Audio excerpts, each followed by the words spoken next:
Trombeta dos Anjos, outubro de 2012, com os meus recém-completados 18 anos, após 9 meses e algumas cicatrizes, finalmente voltei para casa. Deixei a mala ao lado da cama e me deito, encarando taciturnamente o céu através da janela. Uma lufada de ar frio invadiu o ambiente, fazendo com que as cortinas de voio azul marinho rodopiassem em minha direção.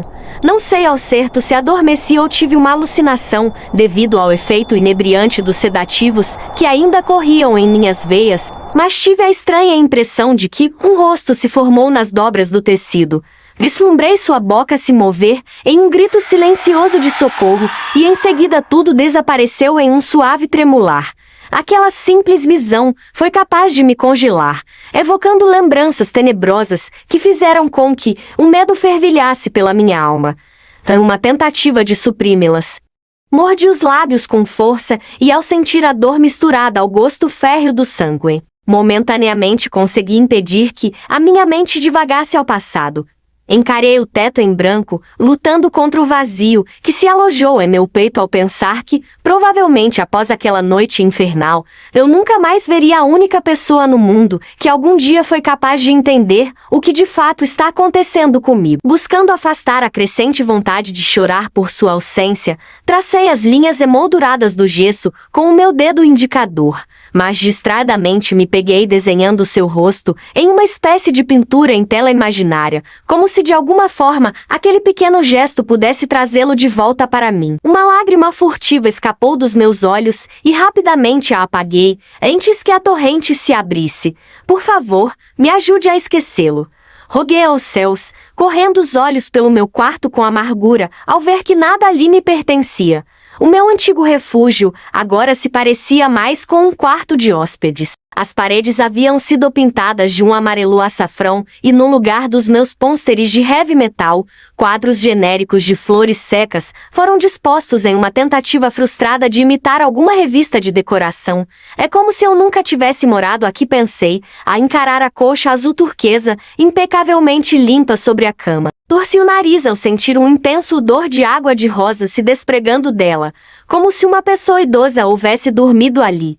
Era notável que a minha mãe, em uma tentativa desesperada de me proteger, se livrou de tudo o que um dia me pertenceu, quase como se ela imaginasse que poderia desinfetar todas as lembranças dos meus erros, como germes. Não posso negar que me compadeço por sua ingenuidade de pensar que seria tão simples assim se livrar do meu passado.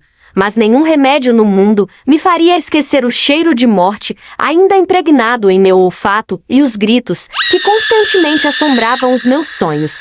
Alisei o meu dedo indicador e encarei a pequena Chanita no centro do anel prateado, pensando em todas as respostas que eu teria para a infinidade de perguntas que adoeciam meu espírito se tia Helena estivesse por perto, mas ao invés disso, eu tinha inúmeros comprimidinhos coloridos para calar cada grito incontido que dilacerava o meu ser.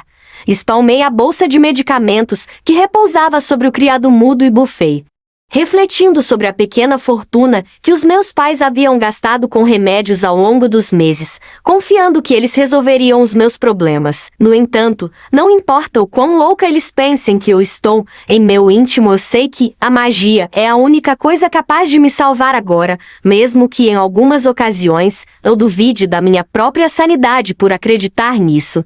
Fechei os meus olhos remoendo tudo o que eu havia prometido fazer para que eles me retirassem da clínica e me senti tão frágil como uma estátua de vidro. O tratamento que os médicos prescreveram era extremamente longo e desgastante, mas se eu não o seguisse à risca, eles me internariam de novo. Dessa vez para sempre. Remoí, recordando da sutil troca de olhares entre a minha mãe e o psiquiatra ao assinar o termo de compromisso anexado à minha alta. Engoli em seco e encarei o vaso de miosotes que repousava tranquilamente sobre a escrivaninha, onde outrora ficava o meu computador, que em uma medida protetiva mamãe havia confiscado, temendo que eu tentasse me comunicar com algum sobrevivente do meu pequeno círculo de amigos. Agora não. Sussurrei a mim mesma, ao ouvir o som de passos arrastados se aproximando da entrada do quarto. Aquele ruído em especial pertencia ao meu irmão, Israel, pelo seu jeito único e preguiçoso de andar arrastando os pés. Ele, em seu apogeu estudantil, era um dos garotos mais populares da escola e se vangloriava constantemente desse fato, por ter vários amigos feitos de carne e osso, enquanto os meus eram feitos de tinta, vivendo dentro das páginas dos livros que eu lia. Com 17 anos, majestosos 1,80 m, pele levemente bronzeada, porte atlético, olhos verdes e cabelos castanhos ondulados. Ele se parecia com um príncipe de conto de fadas. No entanto, apesar de toda essa formosura, ele é o mestre da apatia, não se preocupa com nada além de si mesmo, e as garotas que ele se envolve e descarta como bitucas de cigarro na sarjeta. Sente sua presença me encarando próximo ao batente da porta, mas ele não arriscou entrar e ter que interagir com a irmã demente, ou mentalmente instável, a maneira floreada, como se referia a mim quando eu estava em um mesmo cômodo que ele, enquanto agia como se eu fosse uma peça de museu disponível para observação. Continuei imóvel olhando fixamente para o teto, contando quantos segundos ele demoraria para desistir daquela tentativa de interação. Ouvi o som de sua boca abrindo e fechando em uma tentativa vaga de soltar algumas palavras, e então finalmente o ruído de seus passos arrastados atravessando o corredor. Soltei a respiração de uma vez, que mal havia percebido que estava prendendo, e um tufo de cabelo, que cobria meu rosto, se afastou educadamente em resposta. Poucos segundos depois, o som de sapatos de salto alto ecoaram escada acima, silenciando-se brevemente no meio do caminho, indicando hesitação. "Ariana, você gostaria de almoçar conosco?" gritou mamãe forçando um tom convidativo. Girei a minha cabeça de um lado para o outro na cama em um sinal de negação que ninguém podia ver, respirei profundamente adquirindo ânimo e levantei-me. "Estou indo", exclamei, fingindo estar feliz com aquele convite. Satisfeita com a minha resposta, ela se afastou e eu um piscar de olhos, e rompeu-se um tilintar de utensílios de cozinha lá embaixo. Saí do quarto e caminhei lentamente pelo corredor, desejando ter o poder de ser invisível para descer as escadas, atravessar a saleta da TV e, ao invés de seguir em direção à cozinha, abrir a porta da sala e fugir. Todavia, sem ter para onde ir, engoli em seco e decidi me juntar a ela naquele suposto almoço de boas-vindas.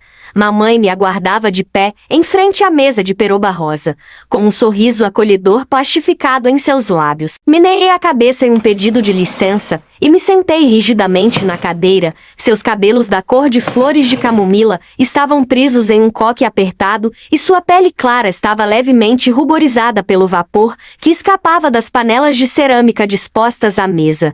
Peguei um prato e coloquei um pouco de comida, sentindo seus profundos olhos da cor de avelã sarapintadas de um harmonioso tom verde musgo, estudando meus movimentos. Eu não estava com fome, mas precisava comer apenas para levantar minha bandeira branca de rendição, mostrando que estava tudo bem, que eu já não corria perigo e seria uma garota normal daqui para frente.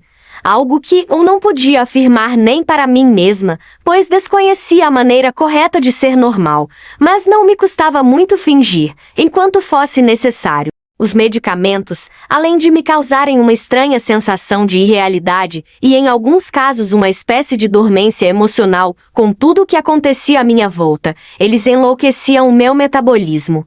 No período em que estive internada na clínica, engordei quase 10 quilos. Não que o médico que os prescreveu se importasse muito com o fato de eu não caber em nenhuma de minhas calças jeans, mas após muito insistir ganhei uma nova prescrição e o novo medicamento felizmente inibe um pouco o apetite.